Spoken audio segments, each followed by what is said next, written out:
একটা কথা আছে কি জানেন, নসিবে যদি থাকে আপনি আপনি আসিবে, আবার নসিবে থাকলে আপনি আপনি চলে যাবে।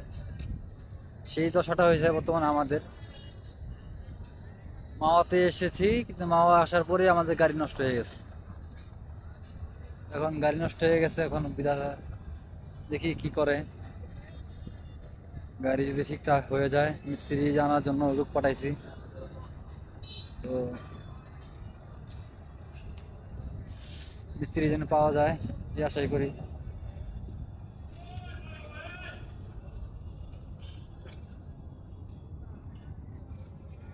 সবাই মস মাছিতে আছে, আর আমরা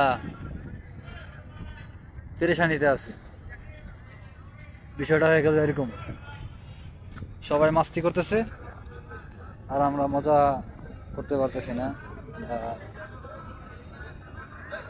কি আর করার, সকালে ছিল।